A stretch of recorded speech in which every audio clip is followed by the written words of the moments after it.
Hello students, welcome back to my YouTube channel Bijalwan brain station. तो हम gravitation की series चल रही थी हमारी क्लास 11th 8 चैप्टर, जिसमें हमने काफ़ी चीज़ टॉपिक पढ़ लिए थे। जैसे लॉ ऑफ ग्रेविटेशन पढ़ लिया था, acceleration due to gravity, variation of acceleration due to gravity along depth, height, latitude. ठीक, उसके बाद हमने पोटेंशियल एनर्जी पढ़ ली थी, ग्रेविटेशनल पोटेंशियल एनर्जी, और पोटेंशियल ग्रेविटेशनल पोटेंशियल का हमने कॉन्सेप्ट समझ लिया था।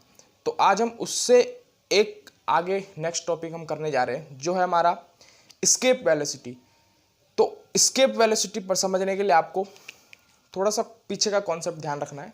तो चलिए शुरू करते हैं आज का ये लेक्चर एस्केप वेलोसिटी पे।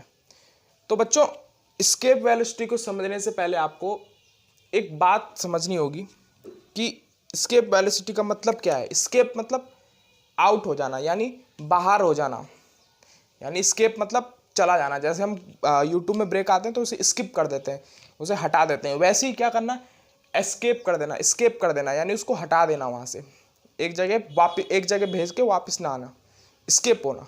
ठीक, तो एस्केप का कॉन्सेप्ट समझने के लिए मान लो ये कोई हमारे पास अर्थ सरफेस है, यहाँ से लेके यहाँ तक। ठीक, और इस अर्थ सरफेस पे यहाँ पे हम खड़े हैं। ठीक है,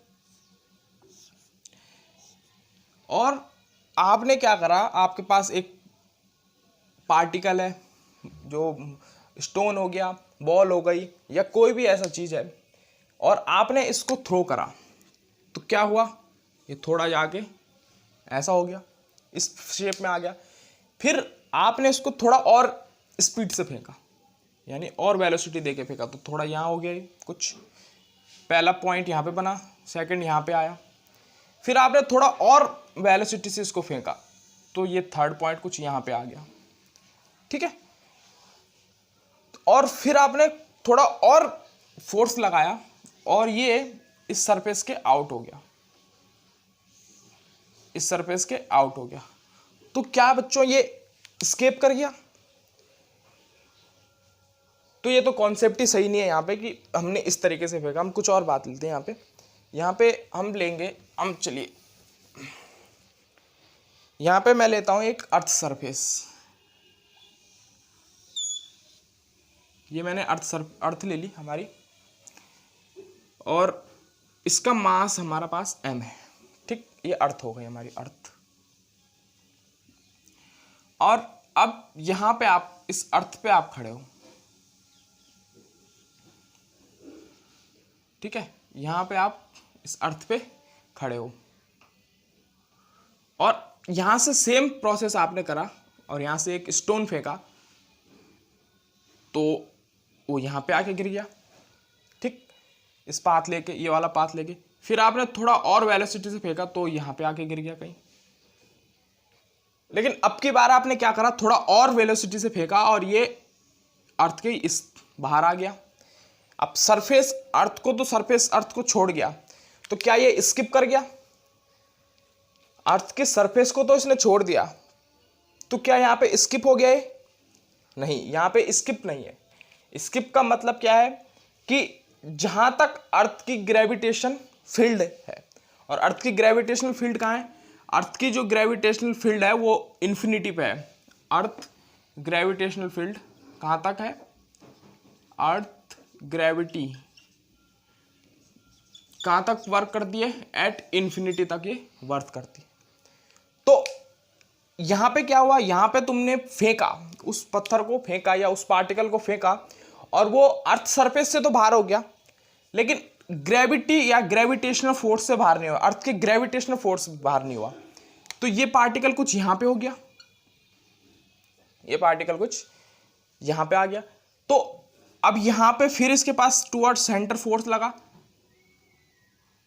ठीक है, थोड़ा सा ये आगे ट्रेवल हुआ, यहाँ पे फिर सेंटर हो गया, तो यहाँ से फिर घूम के ये वापस यहाँ पे आ गया, यहाँ तक आया घूम के, फिर यहाँ से फिर अंदर की फोर्स लग गया, तो यहाँ आ गया, फिर यहाँ से फिर यहाँ तक पहुँचा, और यहाँ पे फिर फोर्स लग गया, तो ये अंदर हो गया, फिर यहाँ पे फोर्स लग गया, और फिर ये यहाँ पे आ गया। तो यानी यहाँ से फिर एक फोर्स लग गया, यहाँ पे हो गया। तो यानी इसका मतलब क्या हुआ कि अगर वो अर्थ सरफेस से बाहर हुआ तो कुछ इस तरीके का शेप ले लेगा, और इस शेप को हम कह देते हैं इलिप्टिकल शेप। ये बना नहीं है थोड़ा इलिप्स क्या होता है बेटा? इलिप्स होता है कि भाई कोई ये ले लिया हमने सेंटर यहाँ पे। अब हमने कैपलस लॉ अगर आपने पढ़ा होगा तो उसमें क्या बताया गया है? कैपलस लॉ में बताया गया कि जो भी प्लैनेट है वो अर्थ सन के अराउंड क्या है, इलिप्टिकल शेप में रोटेशन करते हैं। तो ये हमारा इलिप्टिकल शेप हो गया, ये हमारा इलिप्टिकल शेप हो गया। ये हमारे पास यहाँ सन हो गया और इसके अराउंड जो ये रोटेशन हो रहा है ये हमारा इलिप्स का रोटेशन हो गया, ये इसे इलिप्टिकल पाथ। तो जो फर्स्ट कॉन्सेप्ट हमें क्या पता लगा कि भाई अगर हम वेलोसिटी को इंक्रीज करें, ठीक, वेलोसिटी इंक्रीज हुई, कुछ भी हो सकती है, थोड़ा बहुत इसको वेलोसिटी को इंक्रीज करा हमने, तो जो इस स्टोन ने पाथ कवर करा वो कौन सा पाथ हुआ? इलिप्टिकल पाथ, ठीक है। तो इस जो पार्टिकल है इसने कौन सा पाथ कंसीडर करा? इलिप्टिकल पाथ इसने बनाया यहाँ पे, ठीक। अब यहां तक तो ठीक है, इलिप्टिकल पाथ बना दिया। अब हमने क्या करा, इससे थोड़ा और वेलोसिटी इसको दी, इससे थोड़ा और वेलोसिटी इसको दी। तो अब की बार इसने थोड़ा और वेलोसिटी हमने इंक्रीज कर दी। ये वेलोसिटी हमने इंक्रीज कर दी इज वी सिमिलर टू, हमने करा इसको 8 किलोमीटर पर सेकंड की स्पीड से। इमेजिन करो 1 किलोमीटर कितना होगा, काफी होता है 1 किलोमीटर, 1 सेकंड में 1 किलोमीटर जाना। तो अब इसको हमने फेंका तो ये कुछ यहां जाके, यहां पे जाके स्टेप हो गया, स्टॉप हो गया। यहां से फिर इस पे ग्रेविटेशनल फोर्स लगा तो ये कुछ इधर के लिए मुड़ गया, फिर एक ग्रेविटेशनल फोर्स लगा तो कुछ इधर के लिए मुड़ गया। ऐसे करके ये एक सर्कल फॉर्म इसने पाथ बना दिया। तो ये तो हमारा फर्स्ट पाथ हो गया, ये हमारा सेकंड पाथ हो गया। जो सेकंड पाथ हमारा क्या बना, ये फर्स्ट पाथ। सेकंड पाथ जो हमारा बना ये बना हमारा सर्कुलर पाथ, सर्कुलर पाथ। ध्यान से समझना, ये जो कॉन्सेप्ट मैं बता रहा हूं ये आगे हमारा सैटेलाइट में भी यूज होने वाला है, तो इसको समझना। तो सर्कुलर पाथ हो गया। और ये जो v है इसकी जो सिमिलर वैल्यू होती है ये होती है √GR के बराबर,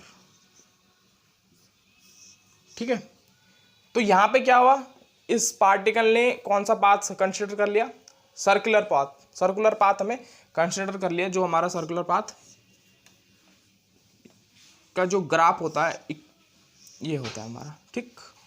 सर्कुलर पाथ कंसीडर कर लिया, यहां पे हमारे पास सन हो गया। तीसरा कॉन्सेप्ट क्या है यहाँ पे, ये हमारा फर्स्ट हो गया, सेकंड हो गया। थर्ड कॉन्सेप्ट क्या है हमारे पास? थर्ड कॉन्सेप्ट ये है कि अगर हम v को इंक्रीज करें, कितना इंक्रीज कर दें? जो v है उससे इसे ग्रेटर कर दें √GR से,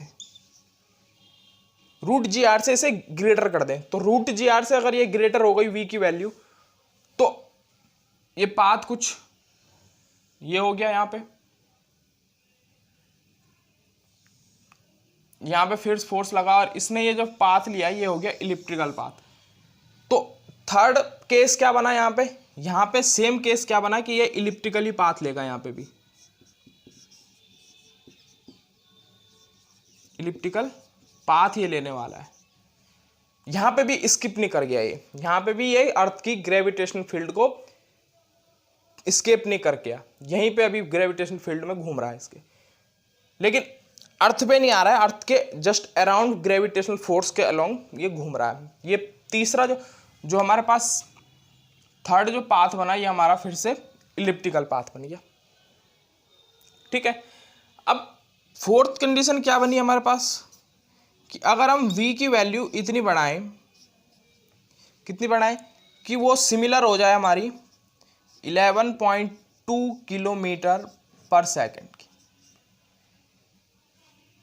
ठीक है ना। एससी वर्मा में 11.6 है, कोई ऑथर और 11.6 मानते हैं, लेकिन 11.2 के सिमिलर ये रहती है, ठीक है। तो 11.2 किलोमीटर पर सेकंड की स्पीड से अगर हम इसे फेंकें तो अब ये क्या होगा, अब ये स्किप कर जाएगा। तो ये स्किप कर गया कुछ इस तरीके का पाथ लेके, ये पाथ इसने लिया ये वाला, ठीक है। इस पाथ को कहते हैं हम पैराबोला, पैराबोला पाथ इसे हमने कहा। इलिप्स तो आप सबके समझ गए हैं, इलिप्टिकल शेप ये वाली हो गई हमारी, ठीक। पैराबोला, पैराबोला जो होता है बच्चों, ये इस तरीके का इसका ग्राफ होता है। तो ये अब इस तरीके के फॉर्म में निकल लिया, तो इसका मतलब क्या हुआ, ये पैराबोलिक पाथ इसने बनाया, पैराबोला या पैराबोलिक पाथ, ठीक। पैराबोलिक पाथ इसने बनाया, तो अब ये क्या कर गया, अर्थ की ग्रेविटेशनल फील्ड को स्किप कर गया। तो यानी मिनिमम जो वेलोसिटी की रिक्वायरमेंट है किसी भी ऑब्जेक्ट को या किसी भी पार्टिकल को अर्थ की ग्रेविटेशनल फील्ड से आउट करने के लिए, वो क्या है रिक्वायरमेंट, 11.2 किलोमीटर पर सेकेंड, ठीक है। अब यहां पे ये कॉन्सेप्ट एक हो गया। अगला एक कॉन्सेप्ट क्या आता है कि अगर हम v को इंक्रीज करें कितना, और ये अप्रोक्स होता है हमारा under root v is equal to under root 2gr के, ठीक है ना। और ये हम प्रूव भी करते हैं, डेरिवेशन भी करते हैं इसका, अंडर रूट 2gr के बराबर ही होती है। तो अगर वेलोसिटी को हम इंक्रीज करें और वो ग्रेटर हो जाए किससे, अंडर रूट 2gr के से, अगर ये ग्रेटर हो जाए, तो अब भी ये स्किप तो करेगा क्योंकि 11.2 से ज़्यादा स्किप कर रहा है। तो ये हमारे पास जो हमारा फोर्थ पॉइंट था, ये हमारा फिफ्थ पॉइंट हो गया। तो अब की बार ये क्या करेगा, हाइपरबोलिक पाथ बनाएगा, हाइपरबोलिक पाथ। बुक में सब लिखा हुआ है, आप वहां से भी पढ़ सकते हैं, इसे बुक में है ये। तो हाइपरबोलिक पाथ ये हो गया, ठीक है। लेकिन अब इसका कॉन्सेप्ट क्या हुआ स्किप का, हम मेनली इस फोर्थ पॉइंट पे बात करेंगे, यहाँ पे फोर्थ और फिफ्थ पे। तो स्किप का मतलब क्या हो गया कि अर्थ की ग्रेविटेशनल फील्ड को तो क्रॉस कर गया, तो जब क्रॉस कर गया तो वहां से वो वापस नहीं आ सकता हो, वहां से वो वापस नहीं आ सकता अर्थ सरफेस पे, ठीक है। हम किसी भी ऑब्जेक्ट को फेंकते हैं, कुछ हाइट तक जाता है, वहां पे उसकी काइनेटिक एनर्जी लॉस क्या कम होती है, पोटेंशियल एनर्जी इंक्रीज होती है, फिर धीरे से वापस नीचे आ जाता है। वैसे ही अगर हम इस कॉन्सेप्ट पे चलें कि अगर हम इसको 11.2 किलोमीटर पर सेकंड की स्पीड दे दें, तो ये अर्थ की ग्रेविटी को या ग्रेविटेशनल फील्ड को स्किप कर जाएगा, और वो कहाँ पे है, इन्फिनिटी पे।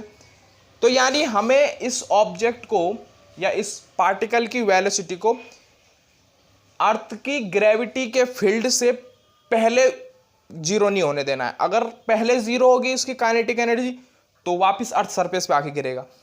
लेकिन अगर उस इन्फिनिटी पे या इन्फिनिटी से आगे इसकी ग्रेविटी काइनेटिक एनर्जी जीरो होती है, तो ये कभी भी अर्थ के सरफेस पे नहीं आने वाला है। यानी मेन पर्पज क्या है स्किप का, कि कोई भी एक ऑब्जेक्ट या पार्टिकल जो 11.2 किलोमीटर पर सेकंड की स्पीड से या कोई एक ऐसी स्पीड से फेंका जाए, ये तो मैंने स्किप वेलोसिटी बता दिया यहाँ पे, अभी हम प्रूव भी करेंगे इसका। तो एक ऐसी वेलोसिटी से फेंका जाए कि वो अर्थ की ग्रेविटेशनल फील्ड जो इन्फिनिटी पे है उससे स्किप कर जाए, उसे छोड़ के आगे निकल जाए, तो ऐसी पोजीशन में जो वेलोसिटी यूज होती है उसे हम एस्केप वेलोसिटी कह देते हैं। यहाँ तक बात समझ में आ गई बच्चों। तो ये हमारे पास एक इंपॉर्टेंट कॉन्सेप्ट था कि हम किस तरीके से क्या क्या पाथ बनने वाला है। मेन जो ये तीन है ऊपर के, फर्स्ट सेकंड थर्ड, इसे हम क्लोज्ड पाथ कहते हैं क्योंकि ये क्लोज फॉर्म बना रहे हैं। तो जो हमारे पास लिख सकते हैं यहाँ पे first path, first second third, ये हमारे पास हो गया closed path, closed path.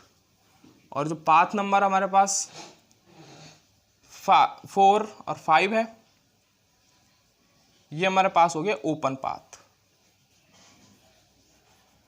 Close का मतलब हर एक पॉइंट पे बाउंडेशन हो जाना उसका, हर एक पॉइंट पे बाउंड है वो, हर एक पॉइंट पे ग्रेविटेशनल फील्ड से वो बाउंड है, इसलिए ये क्लोज्ड पाथ बना रहा है। लेकिन 4 और 5 ओपन पाथ क्यों है?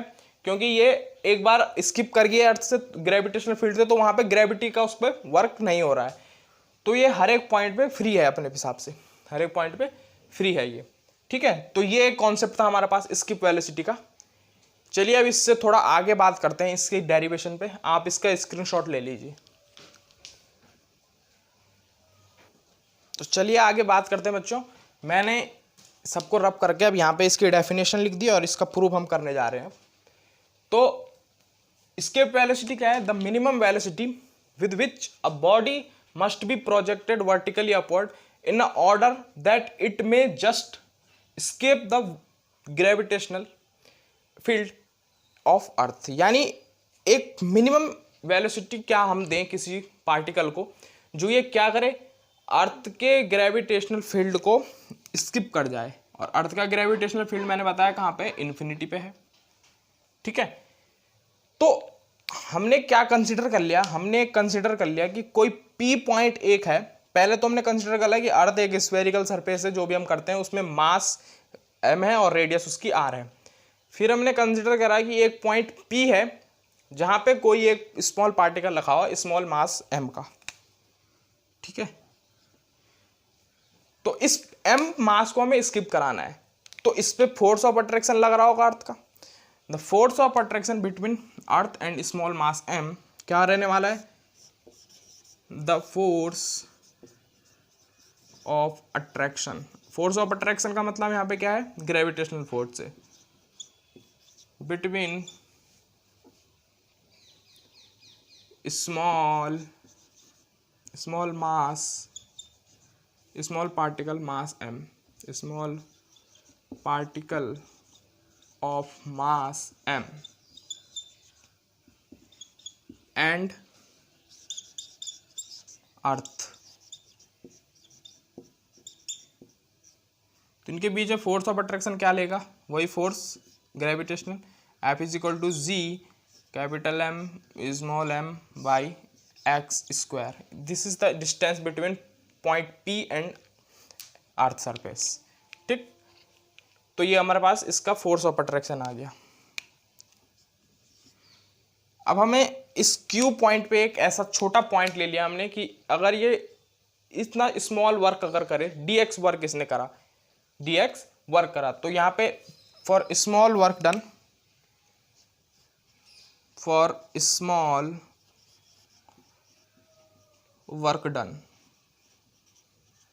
तो स्मॉल वर्क डन के लिए क्या हो गया? स्मॉल वर्क डन के लिए यहां पे हमारे पास हो गया d of w is equal to F dot D X. तो यहां से क्या हो गया? फोर्स हमारे पास है g capital M small m x square into D X. तो यहां से जो इसका डेरिवेशन, तो एक चीज यहां से हमारे पास ये निकल के आएगी। तो इसको इतना जो वर्क डन करा इसने स्मॉल टाइम के लिए करा। ठीक है, नाउ टोटल वर्क डन जो हमारे पास होगा, टोटल वर्क डन कौन सा? इस पार्टिकल को स्किप कराने के लिए। तो टोटल वर्क डन क्या होगा यहाँ पे? Integration of D W is equal to integration of F dot D X. Integration कहाँ से कहाँ से? अर्थ सरफेस r से लेके r डिस्टेंस से लेके इन्फिनिटी तक। ठीक है, तो यहाँ से w हमारे पास आ जाएगा और यहाँ से आ जाएगा हमारे पास minus of 1 by x square into r to infinity, और यहाँ पे हो गया g capital M small m, ये मल्टीप्लाई में हो जाएगा। ये इंटीग्रेशन तो हम कर चुके हैं, ऐसा इंटीग्रेशन हम पोटेंशियल एनर्जी में भी कर चुके हैं। तो यहाँ से हमारे पास क्या आ जाएगा? W इज इक्वल टू आ जाएगा हमारे पास, तो W इज इक्वल टू आ गया माइनस ऑफ प्लस में आएगा G capital M small m by R।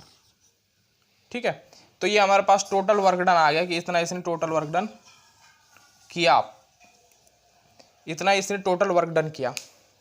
ठीक, अभी वेलोसिटी नहीं आई हमारे पास, टोटल वर्क डन इसने करा। तो इसे नोट कर लीजिए एक बार, फिर इसके बाद वेलोसिटी इसकी कंसिडर करते हैं। चलिए, हो गया नोट हो गया। चलिए, ये मिटा दिया मैंने अब। तो अब अभी वर्क डन हुआ हमारा, तो जितना वर्क डन ये करेगा इसको स्किप होने में, उतनी काइनेटिक एनर्जी भी रिक्वायर्ड होगी। यानी kinetic energy equal to work done हम कर सकते हैं यहाँ पे।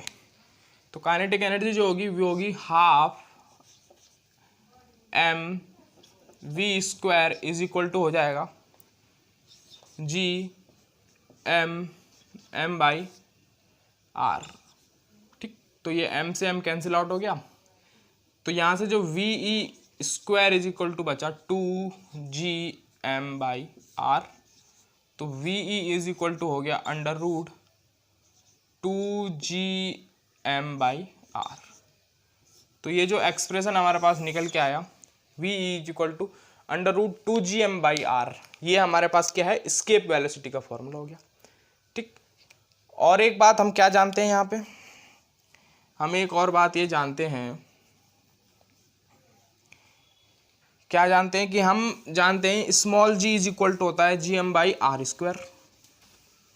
Small G is equal to होता है GM/r स्क्वायर, तो g इज इक्वल टू क्या हो गया, GM/r स्क्वायर। तो यहाँ से GM की वैल्यू क्या आ गई, GR स्क्वायर। ठीक है, तो इसको इसमें पुट कर दो, तो ये हमारे पास फर्स्ट इक्वेशन हो गई, इसे पुट कर दो, पुट इन फर्स्ट। ठीक है, तो यहाँ से क्या हो जाएगा, जो वी ई हमारा निकल के आएगा वो आएगा under root of 2GR, under root 2GR। ठीक है, तो ये हमारे पास एक वेलोसिटी का फॉर्मूला, स्किप वेलोसिटी का फॉर्मूला ये आ गया। तो ये तो हमारे पास स्किप वेलोसिटी हम इस तरीके से कर सकते हैं, लेकिन एक तरीका इसका और भी है करने का। उसमें क्या है, हम कंजर्वेशन ऑफ मैकेनिकल एनर्जी कर सकते हैं। कैसे, अब देखिए यहाँ पे हम किसी पार्टिकल को स्किप कर रहे हैं, तो ये स्किप वेलोसिटी का जो फॉर्मूला है ये कब वर्क करेगा हमारा, या ये कॉन्सेप्ट कब वर्क करेगा, जब इस पार्टिकल को, या ये पार्टिकल जो है ये इस पे कोई भी अनदर फोर्स ऑफ अट्रैक्शन नहीं लग रहा हो, केवल ग्रेविटी के अलावा। यानी जितने भी अर्थ के अराउंड वीनस हो गया, मून हो गया, इन सब का जो फोर्स ऑफ अट्रैक्शन है इसे हमने कॉन्स्टेंटली ट्रीट कर दिया है। ठीक है ना, और फिर ये वैक्यूम में अगर करेगा, वैक्यूम में जाएगा, तो वैक्यूम में तो वैसे भी एयर रेजिस्टेंस नहीं होता है, तो यहाँ पे हमने एयर रेजिस्टेंस को नेग्लेक्ट कर दिया है, और अर्थ के अराउंड जितने भी सैटेलाइट घूम रहे हैं, या जो हमारे मून हो गया, सैटेलाइट हो गया, और जितने भी हमारे प्लेनेट हैं, तो उनका जो फोर्स ऑफ अट्रैक्शन है वो भी इस पार्टिकल पे नहीं लग रहा है, तभी ये वाला फोर्स कम हो गया। तो अगर ऐसा है कि किसी भी पार्टिकल पे जो फोर्स लगना वाला था, मतलब जो इस पार्टिकल पे जो अनदर फोर्स नहीं लग रहा है, केवल ग्रेविटी के अलाउंग, ये नोट कर लीजिए आप एक बार। ठीक है, तो ग्रेविटी के अलाउंग जो भी फोर्स इन पे नहीं लग रहा है, तो उसके हिसाब से जो क्या होगा, जब हम इस पार्टिकल को स्किप कराएंगे तो इसकी जो एनर्जी है, टोटल एनर्जी है, वो क्या रहने वाली है, हर जगह कंजर्व लेने वाली है, टोटल मैकेनिकल एनर्जी कंजर्व लेने वाली है। दैट मीन्स यहाँ पे क्या हो गया, कंजर्वेशन ऑफ मैकेनिकल एनर्जी से भी हम इसे कर सकते हैं, तो conservation of mechanical energy, mechanical energy.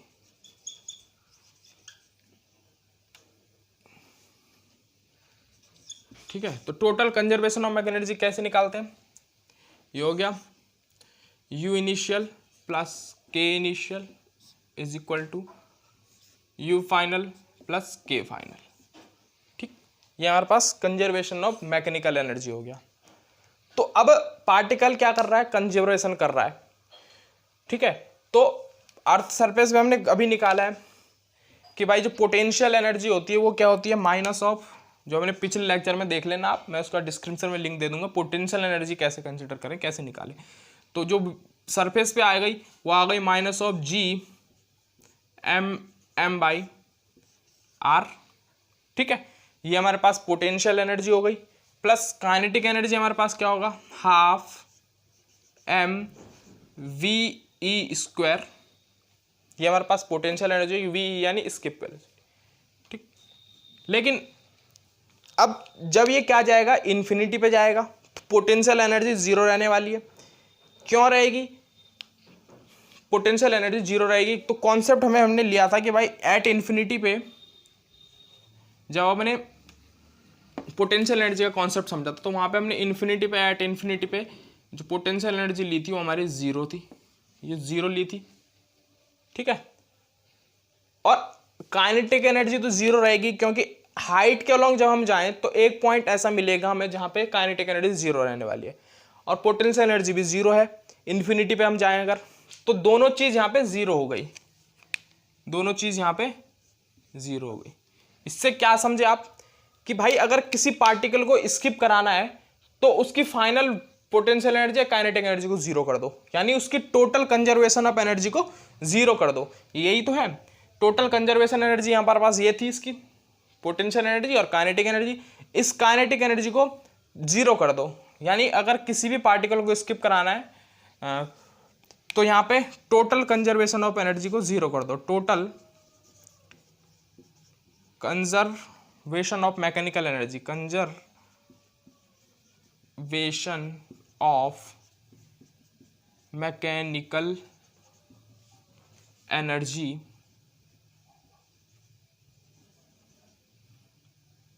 should be